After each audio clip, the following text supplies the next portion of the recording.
Welcome back, Shalloners. Today we're going to talk about Meghan Markle. There's a new book coming out about our favorite / possibly least favorite royal, and it describes her in less than flattering terms. And the person who wrote this book isn't just some journalist from across the pond, sitting in LA Googling things about Meghan. It's someone within the circle. So, Page 6 has excerpted some stuff from the book because it's out June 25th. I wish I had a copy of it. And we're definitely going to be doing more.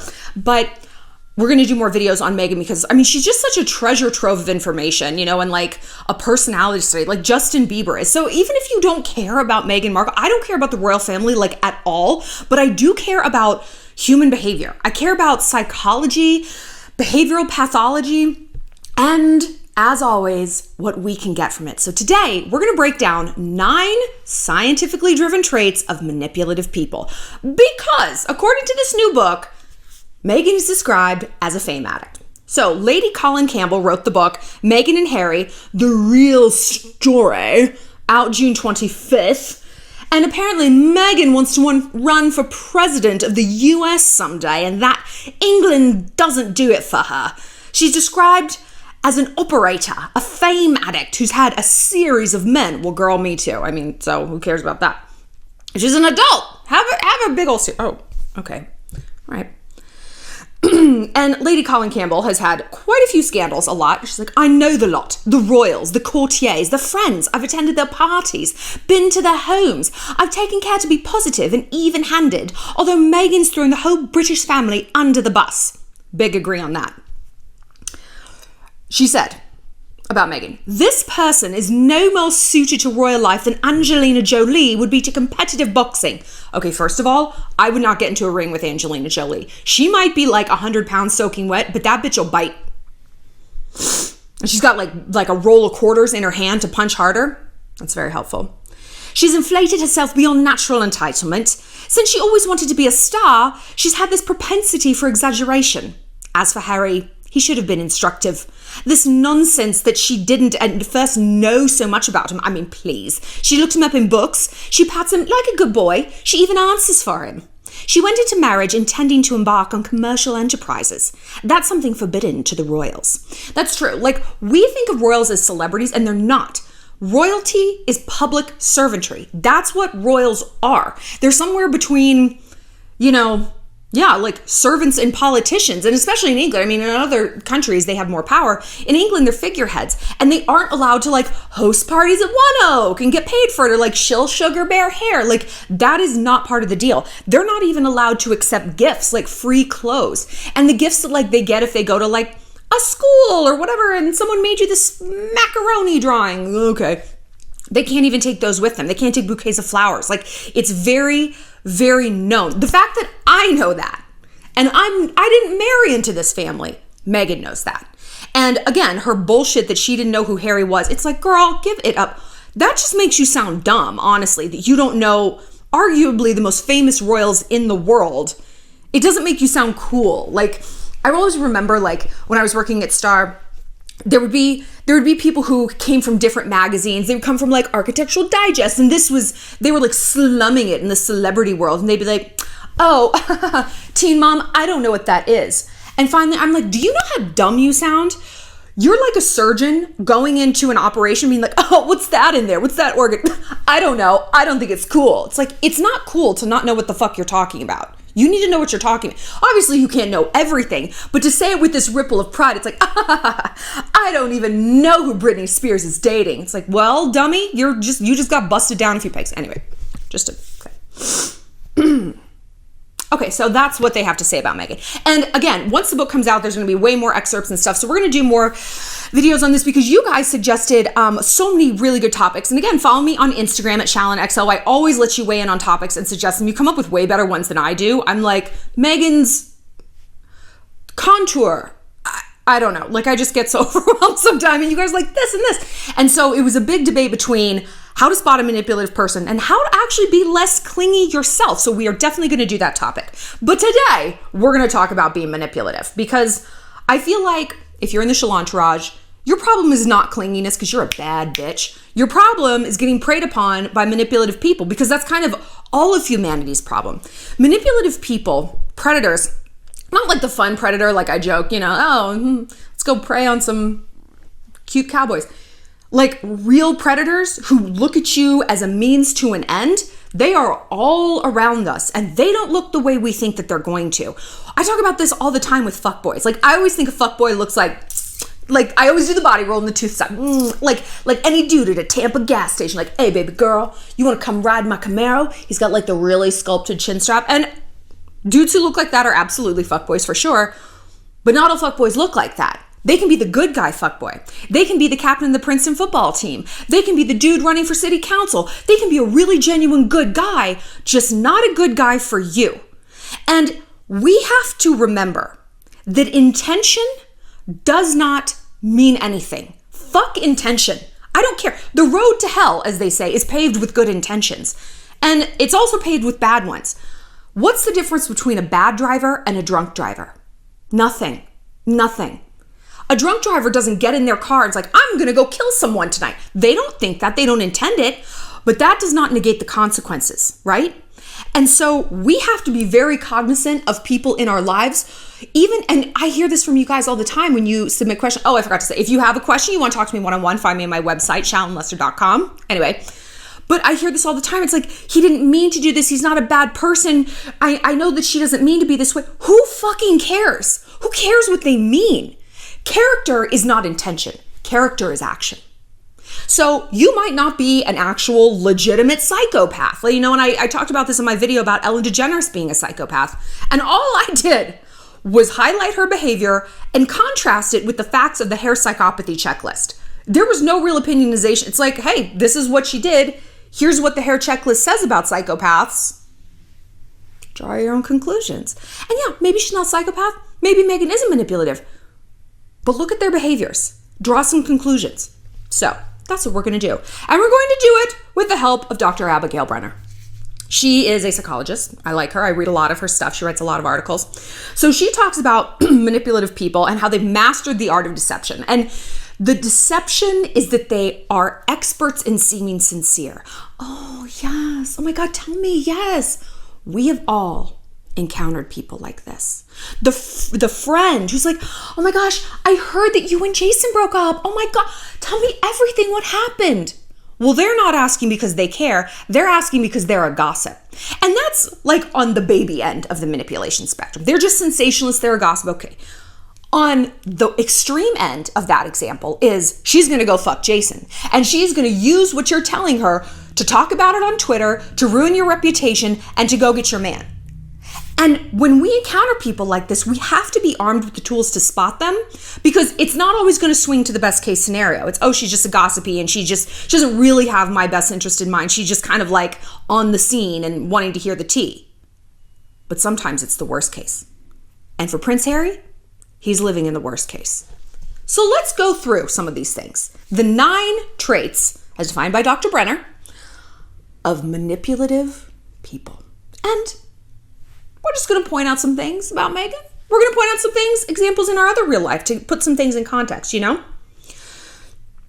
1, manipulative people either lack insight into how they engage others and create certain scenarios, or truly believe that their way of doing things is the right way. Right? Megan has it in her mind that she's going to remake the monarchy. Based on her behavior and based on the reports we get out of the palace, it does not occur to her to fall in line. She's carving her own path. She's doing things her own way, and Harry is along for the ride, or he can get the fuck off the ride, right? And this is a quote from another Dr. Darlene Ouimet. Controllers, abusers, and manipulative people don't question themselves. They don't ask themselves if the problem is them. They always say the problem is someone else. Now, to a degree, this is human nature, right? Very few of us, it's a psychological principle that we blame our success, we credit our successes for internal factors. I work so hard, I am so smart, everyone finally sees it. And we blame our failures on external factors. My boss was against me, that teacher just hated me, my friend fucked up our group project. That's human nature. It's a preservation of ego. Because if we, and truly it's smart, because if we allow too much self-blame, we become combat ineffective, as you would say. You just kind of like stall and you have no confidence to try new challenges and you stagnate as a human being. But manipulative people take this to the extreme. There is never the moment of self-awareness. There is never that gut check of, okay, maybe I'm not saying this in front of my friends, but I know I'm the reason that relationship ended. I know I'm the reason that I didn't get that promotion. It's that quiet voice of intuition of like, girl, come on. And it should be done quietly. It should be done quietly. And that's why like all these celebrities like, oh, I'm sorry for my old tweets. It's like, you know what? Do introspection quietly. I personally don't give a shit if people apologize publicly for the things they've done wrong. To me, it's performative. It means nothing. It's just like putting someone in the stocks at midday. I think it's dumb.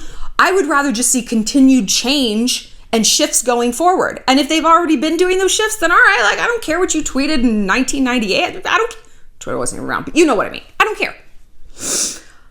Number 2, manipulative people do not understand the concept of boundaries. You know what I think about like once a week, maybe once every 2 weeks, is when Megan Markle and Queen Elizabeth, the Queen of England, were walking towards a car, like they were getting into a car after an event, and the dude, the valet, opened the car door and Megan went to get in first.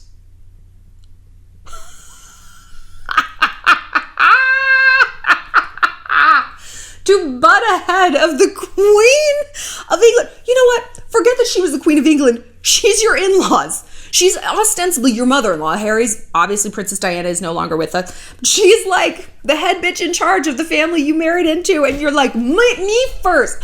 And she like caught herself and stood back, but it's like right there, the mask fell and we saw it. Would you butt ahead of an old person? Like getting on the butt? No, it's crazy. They are relentless in the pursuit of what they want, and they have little regard for who gets hurt along the way. 2 words, Kate Middleton. That poor girl's been crushed under the wheels of this shit. I love Kate Middleton because I think she's got the shittiest job in the world. Being royal sounds awful. It's all these public appearances. Whoop. Sorry, I knocked over my microphone. It's all these public appearances and like, oh yeah, you know what sound a cow makes? That's adorable. I was just like, it's all small talk. It's a career of small talk in uncomfortable outfits. It's like always being at church, but without any sort of inspiration or salvation. It's just the churchy, it's just I couldn't do it. So the fact that Megan comes in and she's like, we're doing this my way. And Kate's like, no, we're doing it our way. This is what you married into. None of this was unknown. We're not secretive about how we operate. Get on board. And she didn't. Oof. They can be likened to a parasite. In the natural world, this is often an acceptable relationship. All right, I don't need to talk about ticks on this channel. I hate ticks. I've gotten so many DMs from you guys being like, watch out for ticks in my and I'm like, thank you. I am terrified of ticks. Anyway. In human behavior, however, feeding off someone at their expense is depleting, exhausting, weakening, and demeaning. Number 3, a manipulator avoids responsibilities for his own conduct by blaming others for causing it. And hasn't Megan blamed a lot of people? Her dad, the media. We hear this all the time. The media is coming against me. The media is coming against me. And look, there have been a lot of articles about Megan that are clearly racist. You know, didn't someone call her like some sort of animal? Something awful. But that doesn't mean that every bad thing people say about her is racially motivated. I mean, this video isn't. I don't care what color she is. Equality means everyone's judged the same. And if we're going to say that like, oh, someone of mixed race can't do anything wrong, does that make a lot of sense to you? No. Right? Like, this is human behavior. And people like Megan come in all colors, shapes, sizes, whatever, you know, and we have to be vigilant of that. And if we tell ourselves like, oh, a Cherokee person would never act like this. Okay, well, that could maybe have some bad consequence. Oh, a half Asian man could never do these things. Proceed at your own peril. It's called human psychology, not racial psychology, right? So again, while Megan is right, like obviously some things written about her are like horrible, disgusting, ridiculous. Not everything is. And so she's kind of extrapolating this whole thing and casting all of journalism in this like this fake news kind of light, when I've shared with you guys before and revealed that she pays 3 different PR companies to constantly get her name in the papers and on websites. She wants to be written about. She is, as we started, a fame addict. So leave us alone. But can you just photograph? It's got to be one or the other, baby girl. Being famous, actually, no, it isn't fun. People are going to say anything they want to about you, and you can't fight every single battle, okay? I'm experiencing it. It's weird and it's sucky, but this is what you signed up for. And if you don't like it, you don't have to do it. And remember when we said this back in the day, if they leave England, I said the biggest factor in whether or not she's full of shit about wanting a normal life is where they live. If they stay in Canada, you know what? Good for her. They're walking it like they talk it. But I'm if they end up moving to I don't know, Beverly Hills, she's full of shit. And oh, wow, where did they move? I'm right. Number 4, manipulative people prey on our sensibilities, emotional sensitivity, and especially conscientiousness. They know they have a good chance of hooking you into a relationship because you're a kind, feeling, caring person, and of course you want to help. Prince Harry to a T. Prince Harry, in this ladies' review of the book, they're he's not the sharpest. It's Harry. He seems so sweet. He seems just kind of a turtle without a shell. He's got such obvious mother issues, losing his mother the way he did.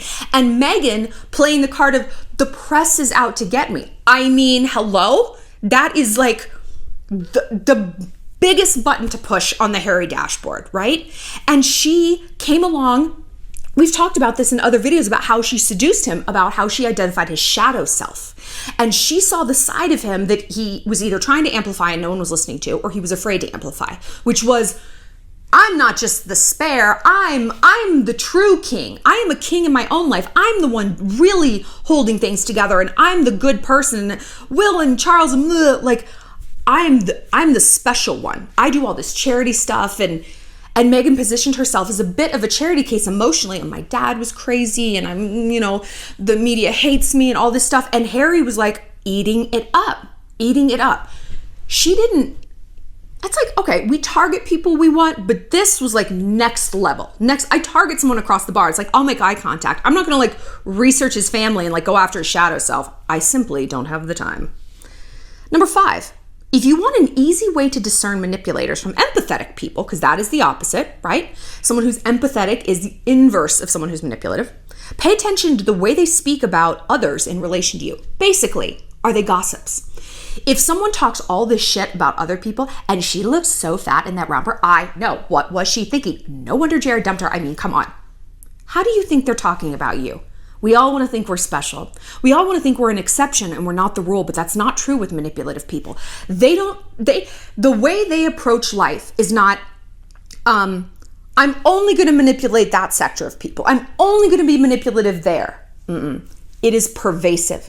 It's a personality disorder, basically. And so they are going to speak about you the way they speak about others. And you got to get real clear on this. And that's hard to accept because you're probably not that way. Maybe you do have that friend. It's I fucking hate her. She just makes me so crazy. But then you can compartmentalize that because you're not an overall pathologically manipulative person. You got to look that in the face and run. Number 6. Never waste your time trying to explain who you are to people who are committed to misunderstanding you. That is so true. That is so true. I mean, especially for me, given what I do for a living and being so public, it's people, you're going to see them in the comments. Shallon, whatever they're gonna say, and it's why are you here? Why are you here? You're committed to misunderstanding the Shallontrage, misunderstanding the message. You're committed to getting nothing out of this. So just be on your way. Go eat some fruit. Go outside for a little while. Go down to the park. See if you can see a goose or maybe some ducks. They always make me happy. I don't know. And same with manipulative people. If they are committed to using you, if they are committed to seeing you as a means to an end, that is not going to change. And again, that's really hard for us to get our head around because we want to believe that the kernel that we see in someone of goodness, Megan's not an evil person, but she is a very manipulative person, and of course there's goodness in her. She seems fun and smart. She's smart, dude. Like, on one hand, all that she's accomplished through her weird machinations and her, I'm like, I want to interview you for Evil Week, girl. But on the other hand, it's like, all right, it's just a bit much. We want to see that goodness and grow it like a fire. And sometimes a little bit of goodness is all someone has. Sometimes they're only capable of one good date, one good deep conversation, one good fun night out. That's it. We can't get our head around that because we are not that way. We're capable of 1,000 good dates, 1,000 deep conversations, 1,000 fun supportive nights out. And that's simply not the case for everyone.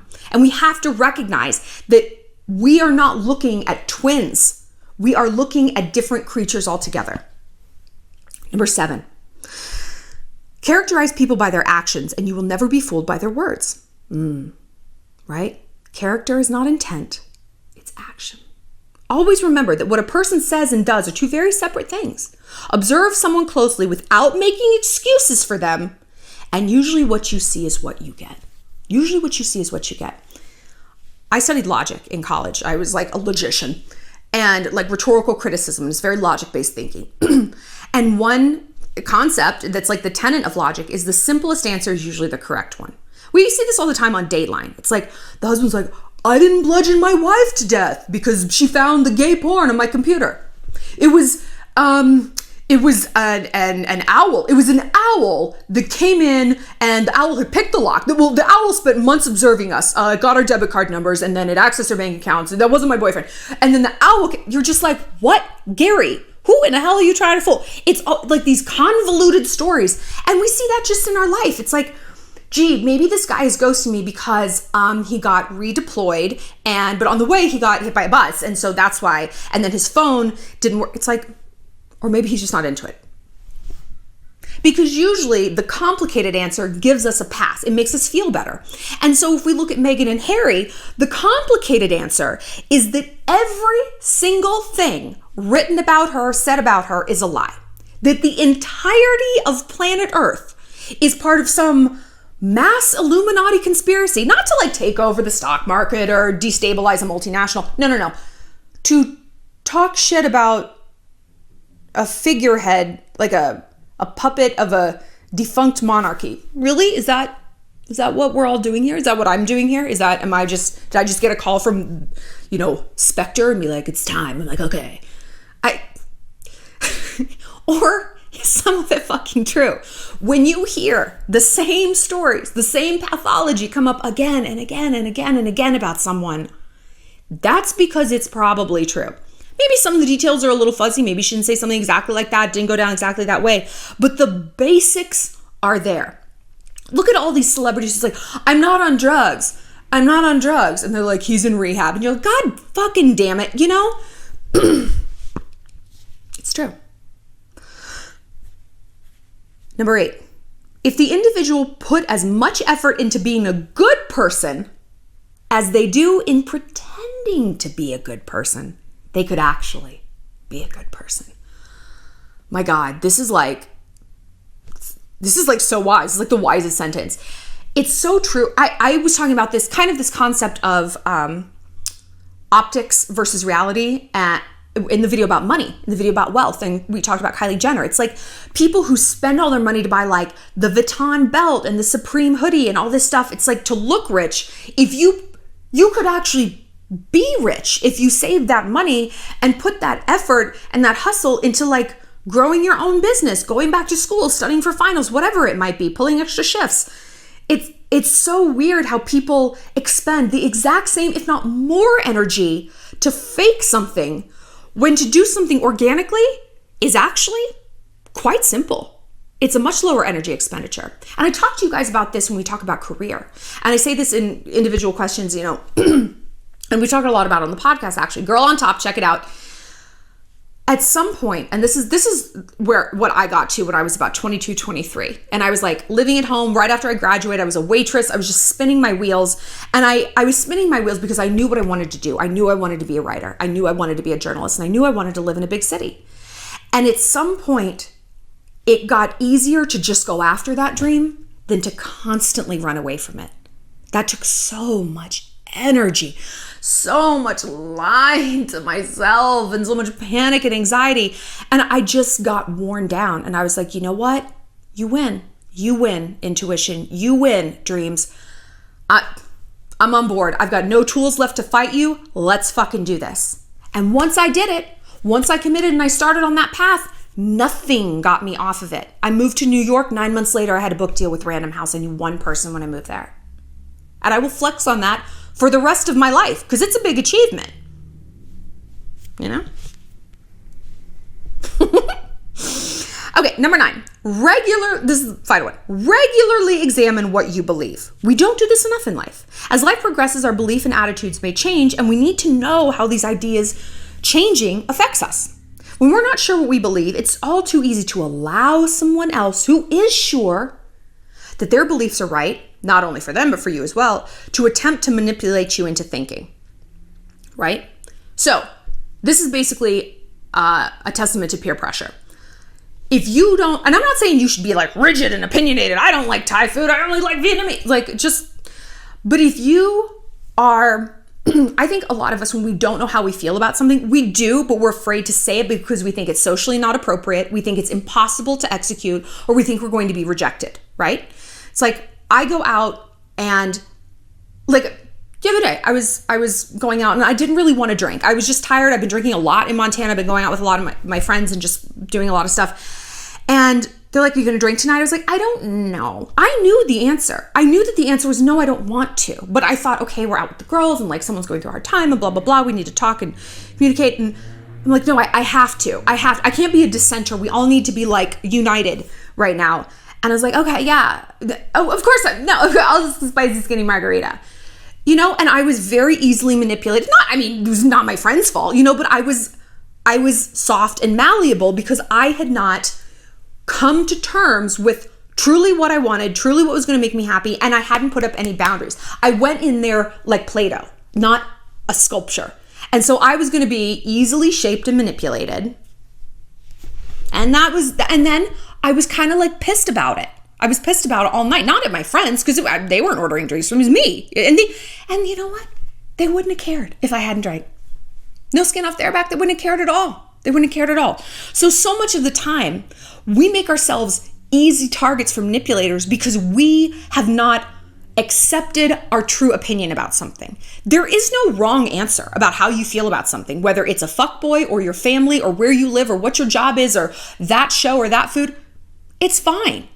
But it's not fine if you're just like when you're running away from your dreams, when you're running away from facts as you view them, you know, about what you want, you're like a kite in a hurricane.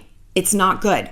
So get clear with yourself about what your boundaries are, what your standards are, what you're comfortable with, what you're not comfortable with. We see this all the time in sex. Oh, I don't know. Should I hook up tonight? Ugh. Okay, well, once the bra is off, you know where this is going. Like, it's real hard to stop that train once it's left the station. You know what I mean? But if you go and it's like, I'm not having sex tonight, and I'm going to tell him, and that's how it is. Like, that's just how it is.